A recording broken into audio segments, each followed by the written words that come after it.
Alice Kaushik ने बग्गा सिंह को बताई अविनाश और ईशा की सच्चाई। जी हाँ दोस्तों, लाइव फीड में देखा गया कि यहाँ पर बग्गा सिंह एलिस कौशिक से पूछ रहे हैं कि कल तुम तीनों के बीच क्या बात हो गई थी। कल तुम तीनों एक दूसरे को बहुत ज़्यादा इग्नोर कर रहे थे, ऐसा लग रहा था कि तुम तीनों नाराज़ चल रहे हो।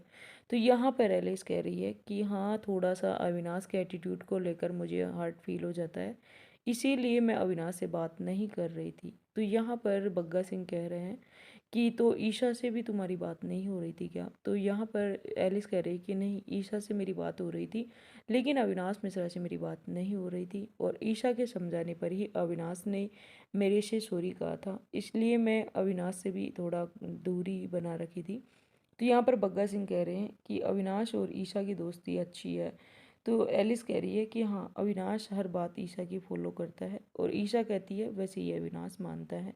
लेकिन यहाँ पर अविनाश थोड़ा जिद्दी भी है, वो काफ़ी बार ईशा के फैसले के खिलाफ भी चला जाता है। तो ईशा को भी अविनाश के लिए हर्ट फील होता है, और कल ऐसा ही हुआ कि ईशा के समझाने पर भी अविनाश अपनी जिद पर अड़े हुए थे।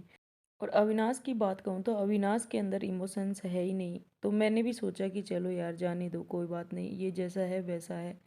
तो अब यहाँ पर बग्गा सिंह कह रहे हैं कि हाँ, अविनाश की एक चीज़ देखा है मैंने कि वो अपनी बात पर डटे रहता है, बंदा है तो कमाल का। तो यहाँ पर एलिस कह रही है कि हाँ, उसकी यही क्वालिटी मुझे भी अच्छी लगती है, वो है अपनी बात पे रहता है।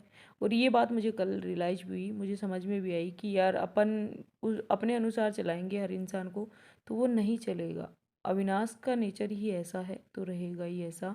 वरना अविनाश ने मेरे से रूडली बात की थी तो मुझे बहुत ही बुरा लगा था, लेकिन अब मुझे समझ में आया कि उसका नेचर ऐसा ही है, और उसे उस बात के लिए कोई शिकायत भी नहीं है, कोई शिकवा भी नहीं है, कोई प्रायश्चित भी नहीं है कि मैं एक बार जाकर सॉरी बोलूँ मेरी कई बातों की। वो अपनी ही बातों पे डटा रहता है कि नहीं, मैंने कोई गलत नहीं किया, मैं किसी से सॉरी नहीं मांगूंगा। तो यहाँ पर एलिश अविनाश और ईशा को लेकर बातें करते नजर आ रही है। वेल दोस्तों, अविनाश और ईशा को लेकर आप क्या कुछ कहना चाहोगे, अपनी राय कमेंट में शेयर करना ना भूलें। Thank you for